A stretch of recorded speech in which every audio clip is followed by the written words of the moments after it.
Hi hello അസ്സലാമു അലൈക്കും. ഇന്ന് ഞാനിതാ വന്നത് ബാക്കി വന്ന പൊട്ടും പഴവും വെച്ചിട്ടുള്ള നല്ലൊരു കിടിലം ഒരു വെറൈറ്റി റെസിപ്പി ഉണ്ടാക്കിയെടുക്കാൻ പോവാണ്.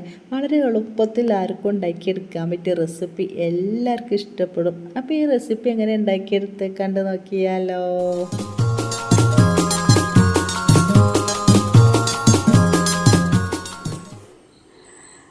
അപ്പോൾ അതാ ബാക്കി വന്ന പൊട്ടും പഴവും വെച്ചിട്ടുള്ള ഈ ഒരു കിടിലെ റെസിപ്പി ഉണ്ടാക്കിയെടുക്കാൻ വേണ്ടിയിട്ട് ഞാനിതാ 3-4 കഷ്ണം പൊട്ടെടുത്തിട്ട് ഇതുപോലെ പാത്രത്തേക്ക് ഇട്ട് കൊടുത്തേനെ. ഇങ്ങോട്ട് ഒരു തവി വെച്ചിട്ട് ഒന്നങ്ങോട്ട് ഉടച്ചെടുക്കട്ടെ ചെയ്യുന്നത്.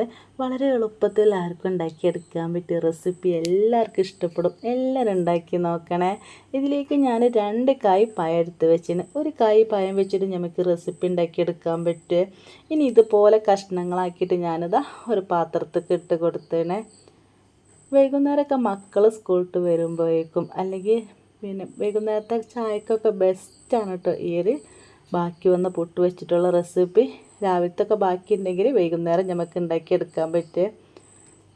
ഇനി ഇതിലേക്ക് ഞാൻ 3-4 സ്പൂൺ തേങ്ങയും കൂടി എടുത്ത് വെച്ചേനെ. നേരത്തെ എടുത്ത് വെച്ച് ഞാൻ പഴത്തിൻ്റെ ഭാഗം ഞാനിതാ ഈ ഒരു പൊട്ടിലേക്ക് ഇട്ട് കൊടുക്കുകയാണ് കേട്ടോ. ബാക്കിയൊക്കെ മാറ്റി വെച്ചേക്കാണ്. ഇതിലേക്ക് ഞാൻ 1.5 തവി പൊട്ടും പൊടിയോ അല്ലെങ്കിൽ അരിപ്പൊടിയോ അതാ ഇട്ട് കൊടുത്തതിന് ശേഷം നന്നായിട്ട് അങ്ങോട്ട് ഇളക്കിയെടുക്കുകയാണ് ചെയ്യുന്നത്.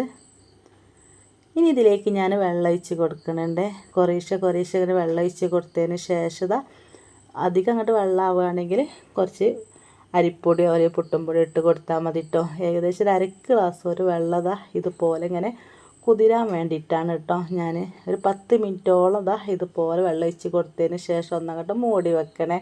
അപ്പോഴേക്കും നമ്മൾ ഈ ഒരു പുട്ട് നന്നായിട്ട് കുതിർന്ന് കിട്ടും കേട്ടോ. ഈ ഒരു സമയത്ത് ഞാനൊരു പാൻ അടുപ്പത്ത് വെച്ചിരുന്നു. അതിൽ കുറച്ച് നെയ്യായിട്ട് ഒഴിച്ച് കൊടുത്തത്.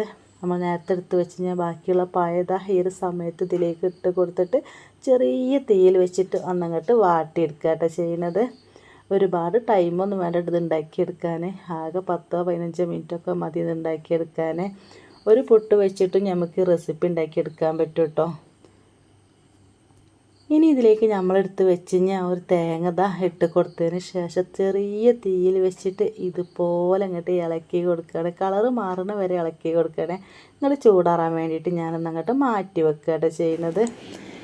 ഇനി ഇതിലേക്ക് മധുരത്തിന് ആവശ്യമായ ഒരു 3 ശർക്കര ഞാനിതാ ഇതുപോലെ ഒരു പാത്രത്തേക്ക് ഇട്ട് കൊടുത്തേനെ.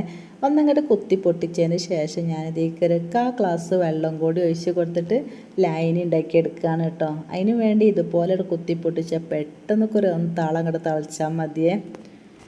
പഞ്ചസാര വെച്ചിട്ട് നമുക്ക് റെസിപ്പി ഉണ്ടാക്കിയെടുക്കാൻ പറ്റും. ശർക്കര ആകുമ്പോൾ ഒന്നും കൂടി ഹെൽത്തി ആയല്ലോ. അപ്പോൾ അതിന് വേണ്ടിയിട്ടാണ് കേട്ടോ. ഇതുപോലെ ലായനിയാക്കിയതിന് ശേഷം ഒന്നങ്ങോട്ട് ചൂടാറിയതിന് ശേഷമാണ് നമുക്ക് ഈ ഒരു പുട്ട് റെസിപ്പിയിലേക്ക് ഒഴിച്ച് കൊടുക്കേണ്ടത്. ഈ ഒരു സമയത്ത് ഏകദേശം 10 മിനിറ്റോളം കഴിഞ്ഞിട്ട് നമ്മൾ കുതിർക്കാൻ വേണ്ടിയിട്ട് പുട്ട് മാറ്റി വെച്ചിട്ട് അതിലേക്ക് ഈ ഒരു ചൂടാറിയ ലായനി ഒഴിച്ച് കൊടുക്കുകയാണ്. കുറേശ്ശെ ഇങ്ങനെ ഒഴിച്ച് കൊടുക്കട്ടെ നല്ലത്. ഇതുപോലെ നന്നായിട്ട് അങ്ങോട്ട് ഇളക്കി കൊടുക്കുകയാണ്. നിങ്ങൾക്ക് വെള്ളം പോരായിട്ടുണ്ടെന്ന് തോന്നിയാൽ കുറച്ച് പച്ചവെള്ളം ഒഴിച്ച് കൊടുത്താൽ മതിയേ. ഫുൾ അങ്ങോട്ട് ഇളക്കി കൊടുത്തതിന് ശേഷം ഞാനിതാ ഒരു മിക്സിൻ്റെ ജാറ് എടുത്തിട്ട് കേട്ടോ അതിലേക്ക് ഈ ഒരു പുട്ട് ഒന്നായിട്ട് അങ്ങോട്ട് കറക്കിയെടുക്കാൻ പോവാണ്.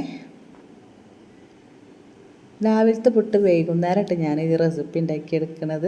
അപ്പോൾ നമ്മളെ വീട്ടിലൊക്കെ എന്തായാലും പുട്ട് ബാക്കി ഉണ്ടാവുമല്ലോ. ഒരു പുട്ട് വെച്ചിട്ട് ഒരു പഴം വെച്ചിട്ട് നമുക്ക് റെസിപ്പി ഉണ്ടാക്കിയെടുക്കാൻ പറ്റും. കുട്ടിക്ക് അടിപൊളി ടേസ്റ്റ് കേട്ടോ. ബാക്കി ഉണ്ടാവില്ല അത്രയ്ക്ക് ടേസ്റ്റുകളോട് ഉണ്ടാക്കിയെടുക്കുന്നത്. ഇതിലേക്ക് ഞാൻ ഒരു തവി ചോറ് ബാക്കി വന്ന ചോറോ അല്ലെങ്കിൽ നമ്മളെ കയ്യിൽ ഏതാളുള്ള ചോറ് ഇട്ട് കൊടുക്കുന്നുണ്ട്. ഒരു 3-4 ഏലക്കായും കൂടി ഇട്ട് കൊടുത്തതിന് ശേഷം ഒരു നുള്ളു മഞ്ഞൾപ്പൊടി ഇതിൻ്റെ കൂടെ ഞാൻ ഇട്ട് കൊടുത്തിട്ടുണ്ട് കേട്ടോ. ഒന്നങ്ങോട്ട് അടിച്ചതിന് കഴിഞ്ഞതിന് ശേഷം ഇട്ട് കൊടുത്ത് ചെറുതായിട്ടൊരു കളറ് കിട്ടാൻ വേണ്ടിയിട്ട്. ഓപ്ഷണലായിട്ട് നിങ്ങൾക്ക് നിർബന്ധം ഉണ്ടെങ്കിൽ കളർ ഉണ്ടെങ്കിൽ മാത്രം മതി, അല്ലെങ്കിൽ ഇട്ട് കൊടുക്കേണ്ട ആവശ്യമില്ല കേട്ടോ. ഇതുപോലെ നന്നായിട്ട് അങ്ങോട്ട് പേസ്റ്റ് ആക്കിയിട്ട് ഞാൻ അരച്ചെടുത്തേണ്. ചെറിയ തരിയൊക്കെ ഉണ്ടാവും കേട്ടോ. അത് പിന്നെ പ്രശ്നമൊന്നുമില്ലേ. വെള്ളം കൂടിയെന്ന് തോന്നിയാൽ നിങ്ങൾ കുറച്ച് പൊടി ഇട്ട് കൊടുത്താൽ മതി. അരിപ്പൊടിയോ അല്ലെങ്കിൽ പുട്ടുപൊടിയോ ഇല്ലെങ്കിൽ കുറഞ്ഞെന്ന് തോന്നിയാൽ കുറച്ച് വെള്ളം ഒഴിച്ച് കൊടുക്കുക. ഒരു നുള്ള് ഉപ്പും പിന്നെ ഒരു നുള്ളി ബേക്കിംഗ് സോഡയും കൂടി ഞാൻ ഇട്ട് കൊടുത്തിട്ട് നന്നായിട്ട് അങ്ങോട്ട് ഇളക്കി കൊടുക്കുക കേട്ടോ. മധുരം അങ്ങോട്ട് ബാലൻസ് ചെയ്യാൻ വേണ്ടിയിട്ടാണ് ഞാൻ ഉപ്പിട്ട് കൊടുത്തത്. ഇതുപോലെ നന്നായിട്ട് ഇളക്കിയെടുത്തതിന് ശേഷം ഞാനിതാ ഒരു പാൻ അടുപ്പത്ത് വെച്ചിന്. അതിലേക്ക് കുറച്ച് നെയ്യായിട്ട് ഒഴിച്ച് കൊടുത്തത്. കുറച്ച് മതിയെ. ഇനി ഈ മാവിൻ്റെ പകുതിയായിട്ട് ഞാൻ ഈ ഒരു പാനിലേക്ക് ഒഴിച്ച് കൊടുക്കുന്നത്. ഈ ഒരു സമയത്ത് നമ്മൾ തീ നന്നായിട്ട് കുറച്ച് കൊടുക്കണേ. പകുതി ഞാൻ കുറച്ച് കഴിഞ്ഞിട്ട് ഒഴിച്ച് കൊടുക്കുകയാണ്. ഇനി ഞാനിതാ പഴയൊരു പാന് ഇതിൻ്റെ അടിയിൽ വെച്ചിരുന്നു കേട്ടോ, അല്ലെങ്കിൽ ഇത് പെട്ടെന്ന് കരിഞ്ഞു പോകാൻ സാധ്യത ഉണ്ട്. അത് ചെറിയ തീയിൽ വെച്ചിട്ട് വേണം നമ്മൾ ചെയ്തെടുക്കാൻ. ഇതുപോലെ അങ്ങോട്ട് മൂടി വെച്ചതിന് ശേഷം 10 മിനിറ്റിന് ശേഷം അത് തുറക്കേണ്ടത്. 10 മിനിറ്റ് കഴിഞ്ഞതിന് ശേഷം നമ്മൾ നേരത്തെ പഴം തേങ്ങ ഒക്കെ എടുത്ത് വെച്ചിരുന്നല്ലോ, ആ ഒരു റെസിപ്പി ഇതിലേക്ക് ഇതാ ഇട്ട് കൊടുക്കുകയാണ്. ഫുൾ അങ്ങോട്ട് ഇട്ട് കൊടുക്കുക കേട്ടോ. അങ്ങോട്ട് ഈ സ്പൂണ് വെച്ചിട്ട് ഇതുപോലെ അങ്ങോട്ട് ഒന്നങ്ങോട്ട് പ്രസ് ചെയ്ത് കൊടുത്താൽ മതിയേ. പിന്നെ ബാക്കിയുള്ള മാവ് ഇതിൻ്റെ മുകളിലായിട്ട് ഫുൾ അങ്ങോട്ട് ഒഴിച്ച് കൊടുക്കുകയാണ്. ഒഴിച്ച് കൊടുത്തതിന് ശേഷം പിന്നെ നമ്മൾ ഒരു 1/4 മണിക്കൂറും കൂടി ചെറിയ തീയിൽ വെച്ചിട്ട് ഒന്ന് മൂടി വെച്ചിട്ട് വെയിറ്റ് ചെയ്താൽ മതി കേട്ടോ. 10 മിനിറ്റ് കൊണ്ട് തന്നെ നമുക്കിതായി കിട്ടേ. ഇവിടെ പിന്നെ കുറച്ച് നെരിച്ചിലൊക്കെ വേണം കേട്ടോ, അപ്പോൾ എല്ലാവർക്കും ഇഷ്ടം അങ്ങനെയാണ്. അപ്പോൾ ഞാൻ 1/4 മണിക്കൂറോളം ഇങ്ങനെ ഫുൾ അങ്ങോട്ട് ഒഴിച്ച് കൊടുത്തതിന് ശേഷം വെയിറ്റ് ചെയ്തേണേ. അപ്പോൾ തന്നെ നമ്മൾ ഈ റെസിപ്പി നല്ല കിടിലം ആയിട്ടുണ്ട് കേട്ടോ. അപ്പോൾ എല്ലാവരും ഇതുപോലെ ഒരു വട്ടെങ്കിലും ഉണ്ടാക്കി നോക്കണേ, എല്ലാവർക്കും ഇഷ്ടപ്പെടും.